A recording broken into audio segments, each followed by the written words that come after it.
L'œuvre du Saint-Esprit a pour but de nous rendre conformes à Christ, de nous amener à prendre la forme de Christ, de former Christ en nous.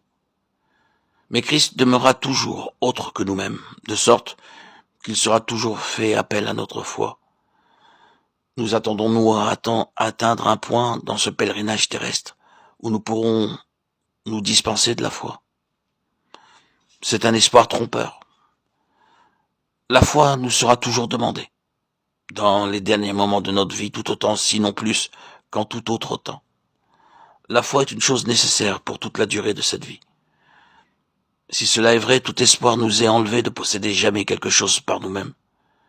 Ce fut le premier péché d'Adam, le choix qu'il fit, d'avoir non pas toute chose en Dieu par la foi, mais d'avoir tout en lui-même, dans l'indépendance, de se débarrasser de l'idée de la foi. C'est ainsi qu'il pécha par incrédulité, et tout le péché qui suivit dès lors est imputable à cette seule chose, l'incrédulité. La foi est le grand facteur de la rédemption, du salut, de la sanctification, de la glorification. Tout est à nous par la foi. Elle anéantit l'œuvre du diable.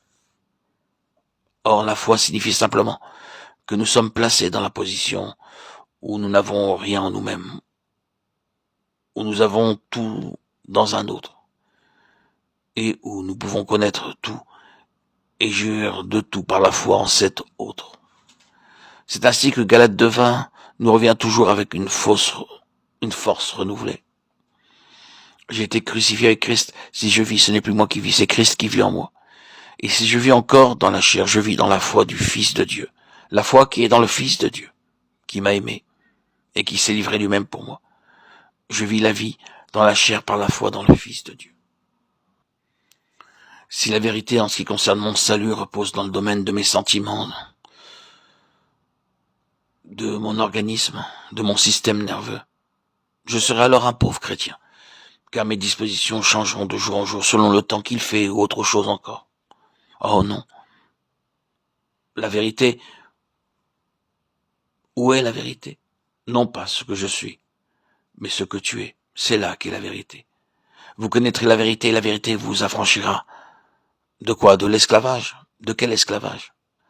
Satan fait retentir ses chaînes de condamnation sur nous parce qu'aujourd'hui, nous ne nous sentons pas de bonne humeur. Nous sommes mal disposés. Nous nous sentons migraineux, déprimés. Nous sentons la mort tout autour de nous. Nous sommes irritables. Et Satan s'approche et nous dit, tu n'es pas un chrétien. Tu es un beau chrétien. Et ainsi, nous laissons accabler. Est-ce là la vérité? C'est un mensonge. La seule réponse qui nous donnera délivrance et émancipation, ce sera, ce n'est pas ce que je suis, c'est ce qu'il est, lui. Christ demeure le même, il n'est pas ce que je suis, variant ici-bas, dans cette vie humaine, d'heure en heure, de jour en jour. Il est autre. Pardonne-moi d'insister aussi fortement là-dessus, mais je sens que c'est le seul chemin par lequel nous serons réellement sauvés. Car Jésus dit, je suis la vérité. C'est ce qui se dresse contre tous les arguments de Satan, qui est menteur et le père du mensonge. C'est ce qui nous délivre de ce moi faux que nous sommes. Oui, nous sommes un moi faux. Nous sommes un paquet de contradictions. Nous ne pouvons jamais être certains de garder les mêmes sentiments pour un long temps, ni sûrs que nos convictions ne vont pas changer de direction d'un moment à l'autre. Oh non, ce n'est pas ce que nous sommes en nous-mêmes, c'est Christ. Voyez dans quelle fausse position nous pourrions nous trouver si nous étions sur cet haut niveau de notre propre nature. Comment le diable pourrait se jouer de nous. Rappelons-nous toujours alors de Galates 2:20. J'ai été crucifié avec Christ. Si je vis, ce n'est plus moi qui vis, c'est Christ qui vit en moi. Et si je vis encore dans la chair, je vis dans la foi du Fils de Dieu, qui m'a aimé et qui s'est livré lui-même pour moi. Je vis la vie dans la chair par la foi, dans le Fils de Dieu.